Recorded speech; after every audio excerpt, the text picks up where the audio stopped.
L'agriculture française a trois défis majeurs. Elle doit nous nourrir, capter nos excès de CO2 et produire nos énergies renouvelables, notamment grâce à l'agrivoltaïsme. Sur plusieurs décennies, la finance a perdu un peu ce sens de se remettre au service de l'entrepreneur, l'agriculteur étant un entrepreneur, et c'est ce qu'on participe à faire nous-mêmes chez PeakBridge et accompagnés par nos investisseurs.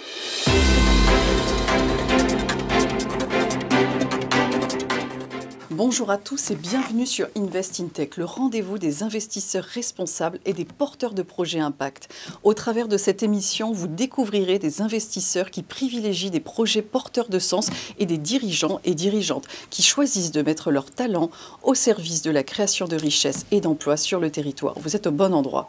Bienvenue sur Invest in Tech. Pour cette nouvelle émission dédiée à la souveraineté alimentaire, j'ai le plaisir de recevoir sur ce plateau Nadim El-Gazem. Bonjour. Bonjour. Vous êtes partenaire chez PeakBridge, un fonds d'investissement basé à Genève, et vous investissez principalement dans l'agrotech. Nous allons en reparler un peu plus tard dans l'émission. Merci d'être avec nous. Nous avons également Augustin de la Grandière, qui est cofondateur de la société Milpa. Bonjour. Bonjour Céline. Merci d'être avec nous. Merci. Et pour démarrer cette émission, je vous propose ensemble de commenter ces chiffres. Environ 500 000 agriculteurs en France et un constat, près de la moitié d'entre eux partiront à la retraite à horizon 2030. En décembre dernier, lors du rassemblement des chefs d'État à Dubaï, dans le cadre de la COP28, les dirigeants mondiaux ont fixé un nouveau cap en faveur de l'action climatique avec un axe fort, celui de rassembler 85 milliards de dollars pour financer des actions majeures en faveur du climat et revenir à une souveraineté alimentaire. Parallèlement à ces rencontres, le ministre de l'Agriculture et de la Souveraineté alimentaire, Marc Fesneau, a lancé son pacte d'orientation qui s'inscrit dans le cadre du plan France Nation Verte. Un projet de loi pour faciliter la reprise d'exploitation agricole sera d'ailleurs présenté en Conseil des ministres ce mercredi 24 janvier, avec en toile de fond un objectif stratégique majeur pour le gouvernement, celui de revenir à une souveraineté alimentaire tout en répondant aux défis du changement climatique. Malgré ces initiatives, chaque année, ce sont des milliers d'entreprises agricoles qui disparaissent faute de financement. Et la France n'a jamais été autant dépendante des importations de la part des pays membres pour sa consommation intérieure. Pourquoi un tel déclin de l'agriculture française? Comment inverser la tendance et revenir à un niveau constant de suffisance alimentaire nationale? La réponse de nos experts. On va commencer avec vous, Augustin de la Grandière. Merci une nouvelle fois d'avoir fait le déplacement pour être avec nous. Alors vous, votre entreprise, elle se positionne comme une entreprise innovante au service de l'agriculture avec un volet 3.0. Donc, est-ce que vous pouvez déjà nous en dire deux mots pour présenter Tout à fait. votre entreprise? Milpa accompagne la transition des agriculteurs dans leur transition en agriculture bio-régénérative, avec la particularité de garantir un revenu aux agriculteurs lorsque l'on pilote leurs exploitations. Vous avez été créé en 2021 ? Tout à fait.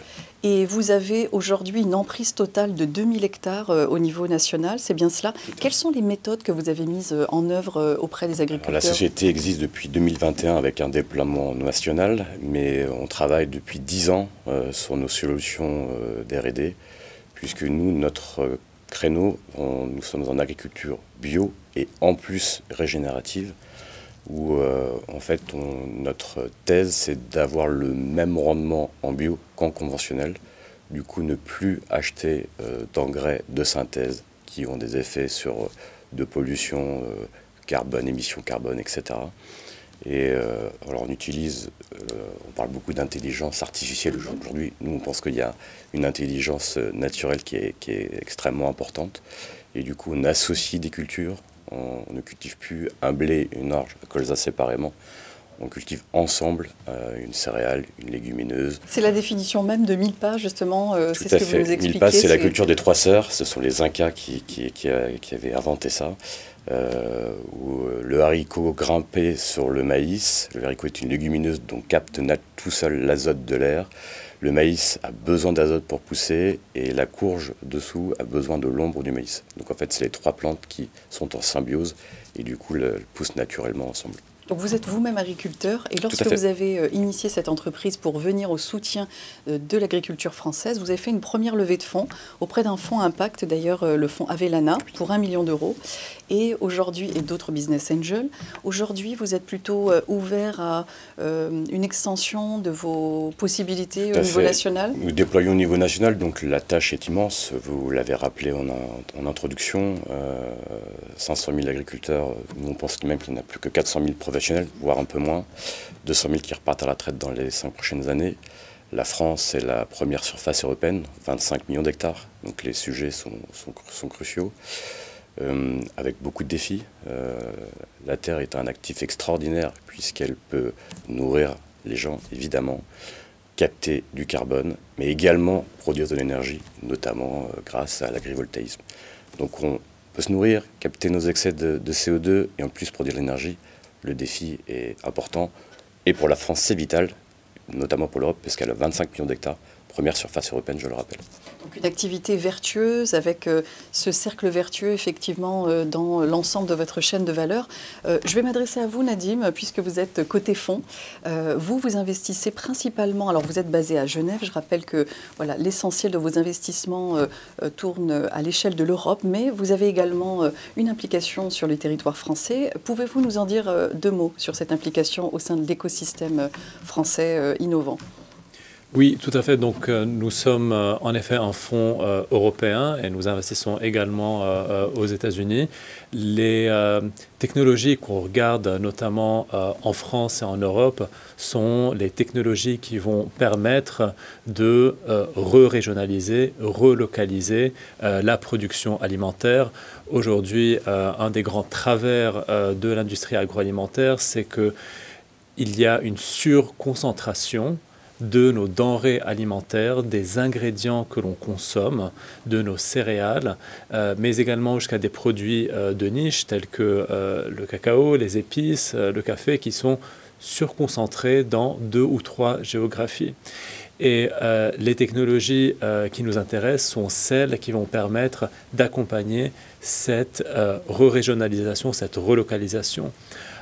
En France, aujourd'hui, la France bénéficie d'un tissu technologique qui est très intéressant, qui émerge et qui devient un des leaders en Europe, aux côtés, par exemple, des Pays-Bas ou de la Suisse, et des technologies qui émanent des universités françaises, qui comptent parmi les meilleures universités et écoles au monde, telles que AgroParisTech.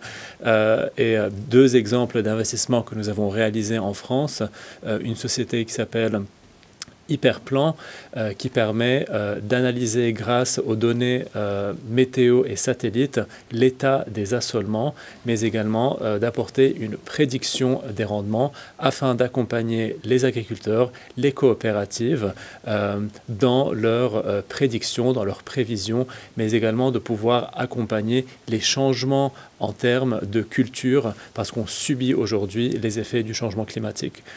Une autre technologie basée à Paris, une société qui s'appelle Standing Ovation, utilise des technologies qui viennent de la pharma, telles que la fermentation de précision, pour pouvoir recréer et recombiner des protéines traditionnellement animales et qui permettent de faire cela dans des fermentateurs en fermentant des micro-organismes tels que des levures ou des microbes.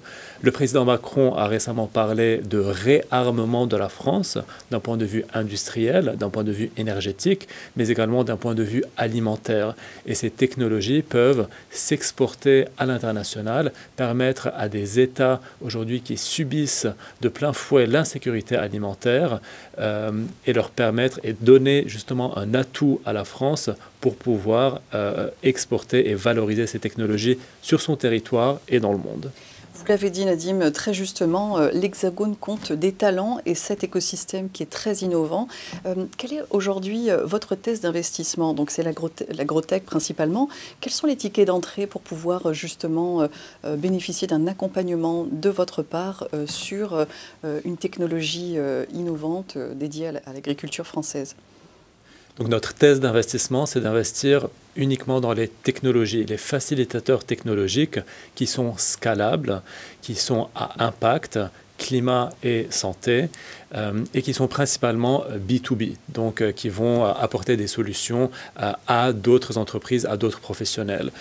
Pourquoi? Parce que pour avoir un impact à une échelle nationale, européenne ou mondiale, c'est plus rapide de passer par le B2B, par des solutions et des technologies qui s'adressent à ces grands comptes afin de pouvoir atteindre non seulement des millions, mais des dizaines, voire des centaines de millions de clients ou de consommateurs. Nous investissons des tickets qui peuvent aller de quelques centaines de milliers jusqu'à une dizaine de millions par société. Nous investissons au niveau de l'amorçage de la série A et de la série B au moment où les sociétés ont une technologie qui est éprouvée et nous allons les accompagner dans leur croissance en leur ouvrant donc notre réseau dans l'agroalimentaire et dans l'agriculture. Vous l'avez dit Nadim, ce passage à l'échelle nécessite des capitaux très lourds. Est-ce qu'il existe aujourd'hui une solution, un fonds d'infrastructure qui est dédié essentiellement à ces thématiques ? Alors effectivement, les innovations et les solutions sont très variées. Il s'agit de grappes technologiques qui vont devoir se mettre en place et se matérialiser pour vraiment réaliser cette révolution dans la manière dont on fait pousser nos ingrédients, dont on les transforme et dont on les consomme. Certaines technologies n'ont pas besoin d'investissements colossaux, notamment dans les ingrédients innovants ou dans les solutions digitales, mais également des technologies liées à l'agriculture de précision. Mais lorsqu'on regarde des technologies ou des solutions qui nécessitent des infrastructures nouvelles qui n'ont jamais existé auparavant, en effet, il faut mobiliser des capitaux de type investissement d'infrastructures. Et nous pensons aujourd'hui que ces capitaux viennent à manquer encore. Nous sommes dans une tendance qui est positive. On commence à voir les investisseurs institutionnels, les grandes banques, les fonds de pension qui mobilisent leurs capitaux dans ce sens. Mais aujourd'hui, c'est principalement les fonds souverains, tels que les fonds souverains de Singapour ou des pays du Golfe, qui mobilisent des dizaines, voire des centaines de milliards dans ce sens-là. Et également les majors de l'agroalimentaire, les Cargill de ce monde, les Danone, les Nestlé, qui investissent le gros de ces infrastructures qui sont stratégiques pour leur accompagnement dans cette transition. Qu'est-ce que vous pensez, messieurs, cette question s'adresse à tous les deux, si la France ne prend pas les mesures pour pouvoir justement financer ce passage à l'échelle du secteur, qu'est-ce qu'on risque à ne pas protéger justement notre territoire et notre souveraineté alimentaire ? On risque tout, je veux dire. Sur les risques qu'elle prend, alors elle est déjà en risque, puisqu'il y a une partie de sa production qu'elle importe, mais en fait, je rejoins Nadine, ce que je disais tout à l'heure, il y a aussi, elle s'est spécialisée sur quelques productions. En fait, elle a simplifié son système. Notamment, on exporte, par exemple, la moitié de notre blé. Mais on importe de l'autre côté nos engrais azotés. Donc on pense être, par exemple, largement indépendant sur notre blé, mais sans nos engrais de synthèse qui sont produits ailleurs, notamment par d'autres pays qui ont du gaz, etc. Donc relocaliser finalement la production à l'intérieur du sol français, augmenter les capitaux. Est-ce qu'il y a d'autres solutions, messieurs, qui permettraient de poursuivre ? Il faudra le faire pour les agriculteurs et par les agriculteurs. C'est-à-dire que cette révolution-là ne se fera pas sans les agriculteurs. Longtemps, on les a laissés de côté en disant on va vous montrer les schémas, il faut faire ci, il faut faire ça. Sans les agriculteurs, sans la base, il faut y aller par la base parce qu'il n'y aura pas de transformation. Est-ce que les agriculteurs, justement, sont ouverts à l'idée que des financiers puissent, quelque part, les accompagner dans cette transition ? Parce qu'il peut y avoir aussi un fossé qui se crée entre les deux. Est-ce que les agriculteurs sont prêts à ce changement ? Puisque finalement, de ce que j'entends, l'un ne peut pas se faire sans l'autre. Oui, mais il faudra que ça se fasse avec eux et pas par uniquement des grosses coopératives ou autres. Ça ne fonctionnera pas. Donc, si ils seront prêts, d'ailleurs, ils utilisent énormément de tech aujourd'hui. Les drones, les analyses de sol par drone, le satellite, les cartes satellitaires de précision pour analyser les technologies existent en tout cas, et effectivement, vous le disiez Nadim, vous avez investi dans des technologies très à la pointe. Vous avez peut-être un avis là-dessus? Oui, c'est important que également la finance se remette en question et qu'elle se remette au service de l'économie. Et on sait tous sur une partie, sur plusieurs décennies, la finance a perdu un peu ce sens de se remettre au service de l'entrepreneur, l'agriculteur étant un entrepreneur. Et c'est ce qu'on participe à faire nous-mêmes chez PeakBridge, et accompagnés par nos investisseurs, des fonds de pension, des groupes financiers de renom tels que le groupe Edmond de Rothschild, qui remettent vraiment ce sens-là.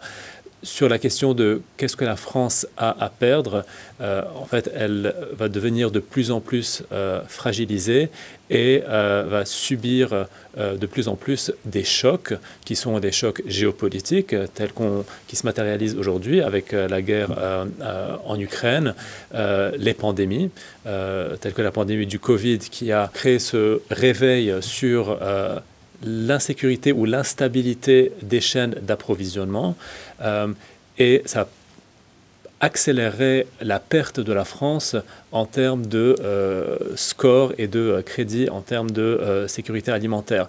Enfin, ça créerait et ça cristalliserait un retard technologique, alors qu'aujourd'hui la France et l'Europe sont de loin en avance sur le reste du monde, notamment les États-Unis, parce que la France et l'Europe possèdent sur leur territoire les meilleures universités, les meilleurs centres de recherche et les meilleures technologies dans ce secteur. Donc on risquerait de perdre en termes de longueur d'avance par rapport à d'autres géographies.